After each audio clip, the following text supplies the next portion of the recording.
dan kepada seluruh umat manusia, tidak ada alasan bagi kalian untuk tidak patuh kepada Allah dan Rasul, dikarenakan aku telah mencium aroma syurga dari balik Uhud. Itu diungkapkan oleh Sa'ad bin Rabi. Sehingga siapapun yang mentadabburi Al-Quran, membaca Al-Quran itu, dia akan mendapatkan hidayah tersebut. Kamathalil kalb, seperti anjing, in tahmil alaihi yalhas atau tatrukhu yalhas. Seperti anjing, kalau kamu bawa, ya, maka dia juga akan menjulurkan lidahnya, dan kalau kamu tinggalkan dia, maka dia juga akan menjulurkan lidahnya. Capek mengejar dunia itu, capek, seperti diibaratkan seperti kita melihat anjing. Kapan kita pernah melihat anjing lidahnya tidak pernah dijulurkan? Assalamualaikum warahmatullahi wabarakatuh. Banyak sekali pertanyaan jamaah, Ustadz kasih kami channel untuk kajian anak-anak muda. Di antara anak muda berasal dari Aceh, luar biasa, channelnya Maulizul Akbar Nak. Tonton, subscribe, like, share, komen. Assalamualaikum warahmatullahi wabarakatuh.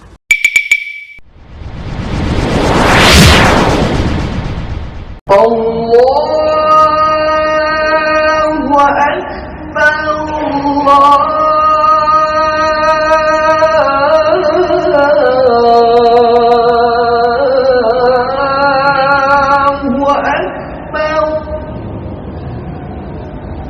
La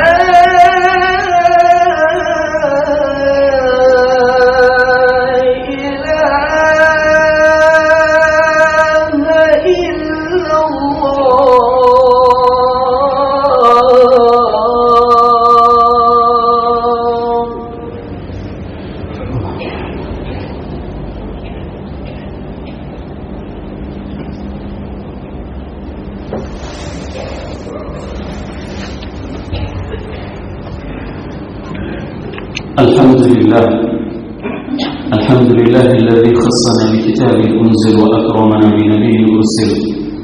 أشهد أن لا إله إلا الله له دعوة الحق، حريص عليها وأوجب تبشير بها، ولتكن منكم أمة يدعون إلى الخير ويأمرون بالمعروف وينهون عن المنكر، وأولئك هم المفلحون. وأشهد أن محمدا عبده ورسوله، بلغ الرسالة وأدى الأمانة ونصح الأمة وكشف الغمة حتى آتانا اليقين، ليلها كنهارها لا يزيغ عنها إلا هالك. اللهم صل وسلم وبارك وعنعم على حبيبنا وشفيعنا وزخرنا ومولانا محمد، وعلى أزواجه أمهات المؤمنين وذرياته وآل بيته وأصحابه أجمعين. يا أيها الناس اتقوا الله حق تقاته ولا تموتن إلا وأنتم مسلمون. وقال الله تعالى في القرآن الكريم: أعوذ بالله من الشيطان الرجيم، بسم الله الرحمن الرحيم، وابتغ فيما آتاك الله دار الآخرة ولا تنس نصيبك من الدنيا وأحسن كما أحسن الله إليك ولا تتبع الفساد في الأرض إن الله لا يحب المفسدين. رب اشرح لي صدري ويسر لي أمري واحلل عقدة من لساني يفقهوا قولي. أما بعد. Hadirin jemaah Jumat yang dirahmati Allah, marilah senantiasa kita panjatkan puji dan syukur kepada Allah yang telah memberikan nikmat iman kepada kita. Allah masih memberikan umur panjang kepada kita sehingga kita masih mengisi Ramadan di paruh yang kedua ini. Semoga Allah masih juga memberikan rezeki kepada kita untuk mengisi Ramadan hingga dengan paruh akhir. Salawat dan salam bersama-sama kita panjatkan kepada junjungan kita Nabi besar Muhammad sallallahu alaihi wasallam yang telah mengajarkan kepada kita segala aspek tatanan kehidupan. Rasulullah sallallahu alaihi wasallam mengajarkan kepada kita untuk berselawat di hari yang dinamakan dengan Sayyidul Ayyam. Agar apa? Agar kelak nanti di hari akhirat pada saat kita dibangkitkan, kita semua akan mendapatkan syafaat dari baginda Rasulullah sallallahu alaihi wasallam. Selain itu, kita juga akan terbiasa untuk bisa mengikuti apapun yang diperintahkan oleh Allah dan Rasulnya dengan mencintai Allah dan Rasulnya. Semoga jamaah yang berhadir pada Jumat yang penuh dengan keberkahan ini merupakan di antara umat Nabi Muhammad sallallahu alaihi wasallam yang akan diberikan syafaat oleh baginda Rasulullah SAW, dan akan disuguhkan air dari telaga Kautsar dari tangan mulia tersebut. Allahumma amin. Hadirin jamaah Jumat yang dirahmati Allah, ayat yang khatib bacakan tadi merupakan firman Allah di dalam surat Al-Qasas ayat 77, di mana Allah menjelaskan kepada kita tentang apa seharusnya yang harus kita lakukan untuk mencari kehidupan di akhirat. Wabtaghi fima ataka Allahu daral akhirah. Hendaklah kalian mengejar kehidupan di akhirat. Kejarlah, raihlah. Ini merupakan sebuah perintah dari Allah. Pada saat kita berhadapan dengan urusan akhirat, maka urusan tersebut harus kita kejar. Sebagaimana pada hari Jumat ini, hari yang dinamakan hari Sayyidul Ayyam, terasa tenang hati kita pada saat kita memasuki dalam sebuah masjid dan khatib naik ke atas mimbar, jamaah sudah memenuhi masjid. Ada sebagian masjid pada saat khatib sedang naik ke atas mimbar itu tidak ada yang datang, kecuali pada saat khutbah akan berakhir baru berdatangan orang. Maka inilah yang kita rasakan pada saat kita mendengarkan perintah dari Allah untuk mengejar akhirat, maka kita mengejar dengan serius untuk kehidupan akhirat tersebut. Dikarenakan kehidupan akhirat merupakan adalah kehidupan yang pasti, kehidupan yang kekal, kehidupan yang sudah banyak diceritakan di dalam Al-Quran. Bahkan salah seorang sahabat Rasulullah SAW yang bernama Sa'ad bin Rabi'ah, beliau mengatakan pada saat saat ajal menjemputnya di dalam peperangan Uhud, Sa'ad bin Rabi' mengatakan, tidak ada alasan bagi kalian untuk tidak patuh kepada Allah dan Rasul. Tidak ada alasan. Ini ungkapan yang paling tulus, diungkapkan oleh salah seorang sahabat Rasul. Sampaikan kepada orang-orang Ansar dan kepada seluruh umat manusia, tidak ada alasan bagi kalian untuk tidak patuh kepada Allah dan Rasul. Dikarenakan aku telah mencium aroma syurga dari balik Uhud. Itu diungkapkan oleh Sa'ad bin Rabi'. Sehingga siapapun yang mentadabburi Al-Quran, membaca Al-Quran itu, dia akan mendapatkan hidayah tersebut. Hal yang sama dilakukan oleh salah seorang insinyur dari Jerman. Pada saat dia menemukan bahwasanya gambaran di dalam surga itu adalah jannatin tajri min tahtihal anhar.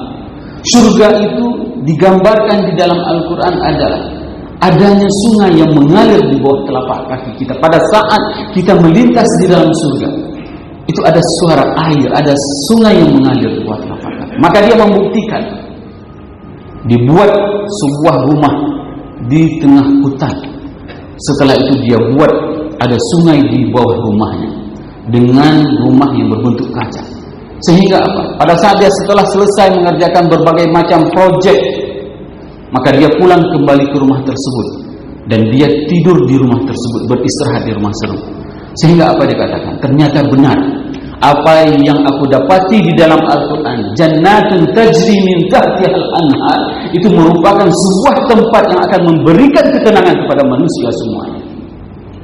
Hari ini apa yang membuat kita untuk tidak mempercayai apa yang disampaikan oleh Allah dan Rasulnya kepada kita? Apa yang membuat kita ini harus menunggu untuk berbuat baik? Dikarenakan apa? Di dalam surat ini, di dalam Al-Quran Allah menjelaskan kata-kata ungkapan darul akhirah itu diungkapkan dengan 9 kali diungkapkan, dan 6 kali itu berkaitan dengan orang-orang yang bertakwa. 3 kali diikuti dengan pertanyaan, afala ta'qilun. 3 kali Allah menyandingkan pertanyaan, afala ta'qilun, apakah kalian itu tidak mau berpikir? Apakah kalian itu tidak mempunyai otak? Ini ditanyakan oleh Allah, sehingga kita tidak pernah fokus untuk mencari kehidupan akhirat kita.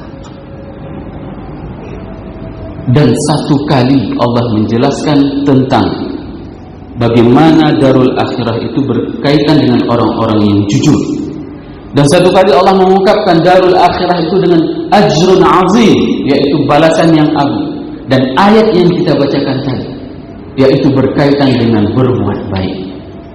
Hadirin jemaah Jumat yang dirahmati Allah, Allah memberikan peringatan kepada kita, mengingatkan kepada kita bahwasanya wala tansa nasibaka minad dunya, Dan Allah mengingatkan kepada kita, janganlah kalian melupakan kehidupan akhirat kita. Seakan-akan kehidupan dunia itu adalah kehidupan yang memang harus kita lupakan.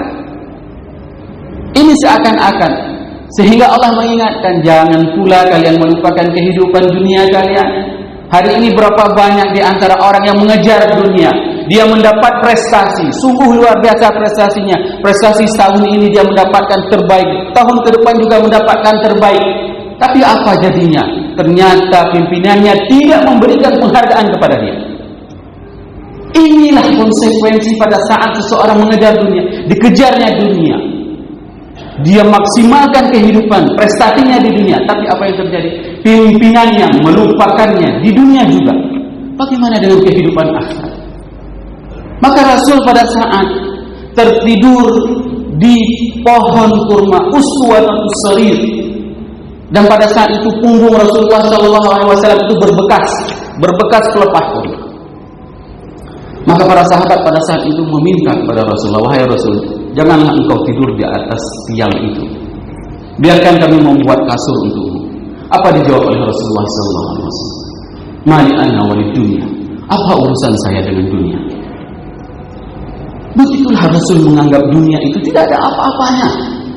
Jangan sampai dunia ini membuat kita lupa kepada Allah. Jangan sampai dunia ini membuat kita jauh dengan Rasulnya. Ini merupakan musibah terbesar bagi manusia pada saat dia fokus untuk mengejar dunia. Maka dia akan lelah. Sebagaimana diungkapkan di dalam surat Al-A'raf ayat 176.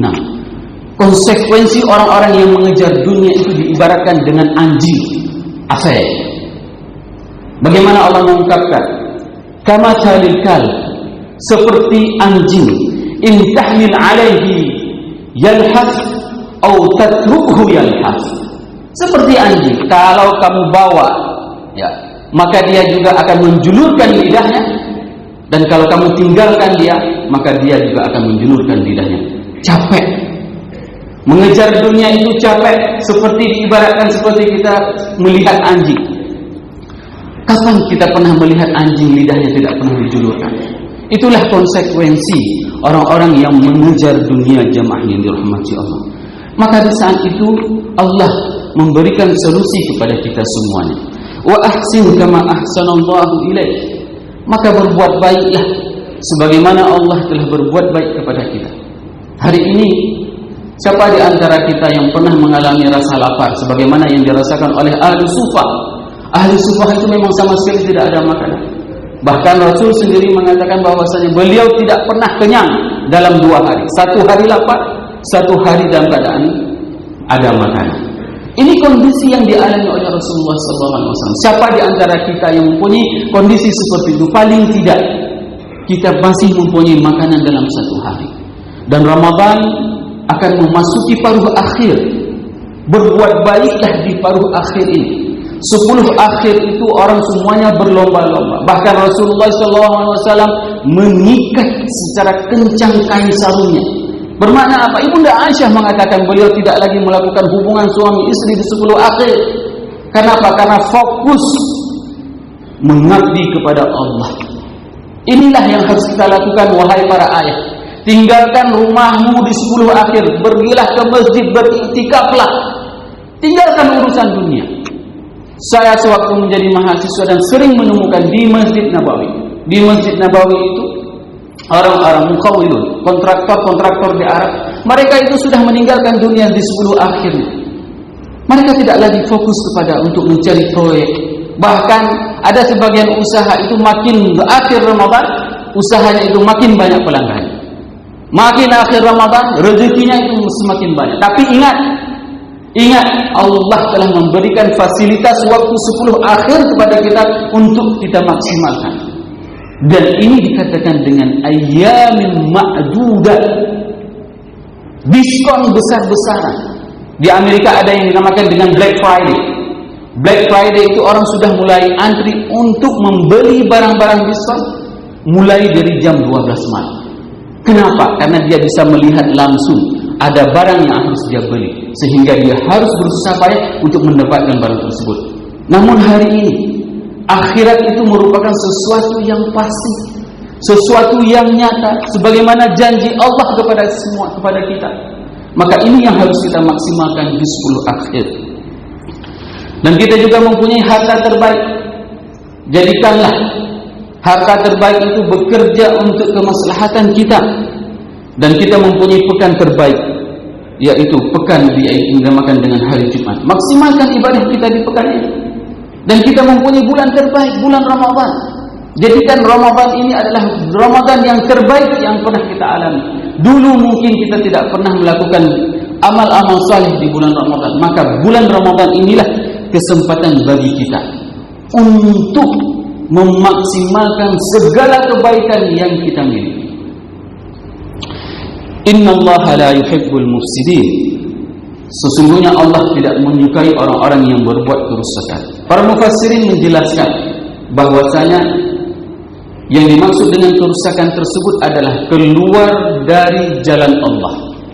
Pada saat seseorang tidak konsisten di jalan Allah, maka itu akan mengakibatkan kepada kehidupan yang baik secara pribadi maupun tatanan secara sosial, kenegaraan, maka dia akan rusak kehidupannya.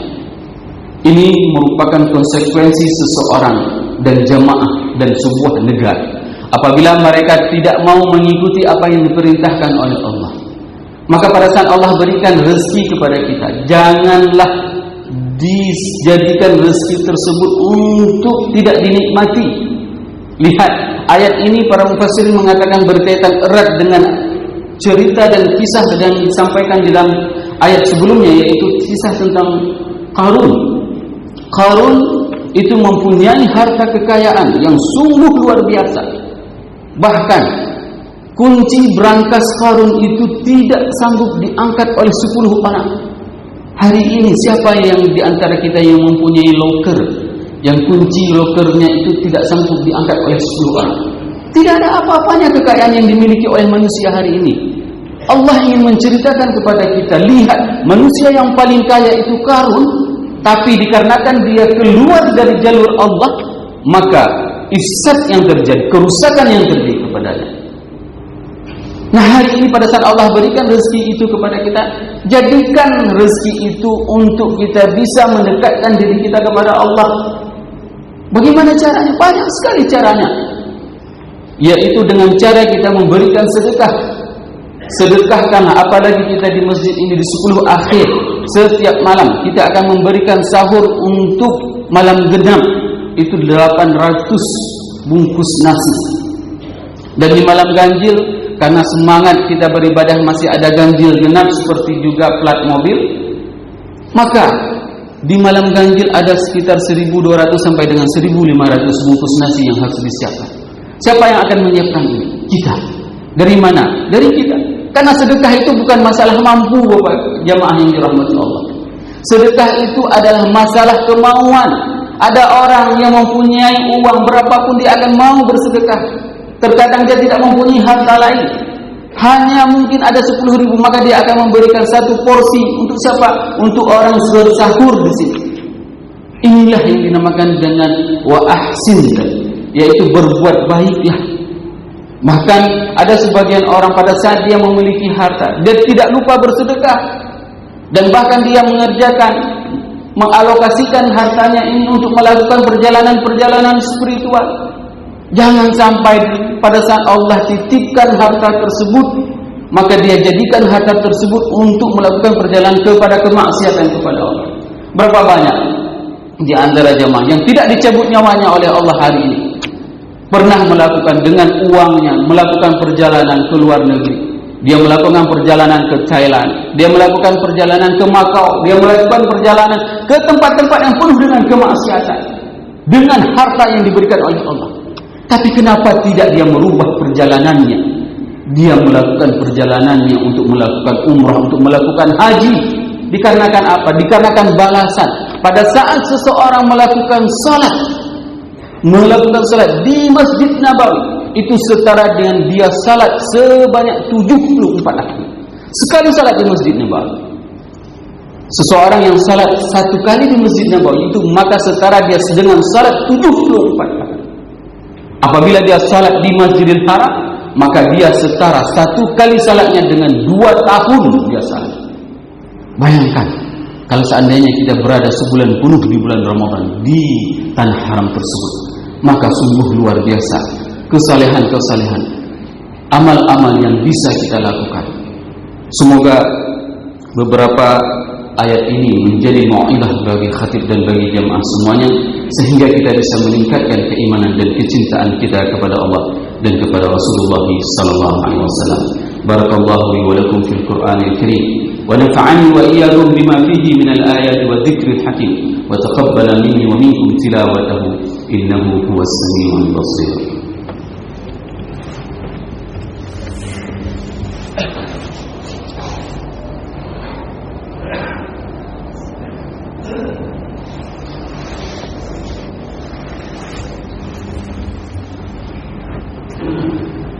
Alhamdulillah bi ni'matihi tatimmu shalihat. Asyhadu an la ilaha illallah wa asyhadu anna Muhammadan 'abduhu wa rasuluh. Allahumma shalli 'ala sayyidina Muhammad wa 'ala azwajihi ummahatil mu'minin wa dhurriyyatihi wa ahli baitihi wa ashabihi ajma'in.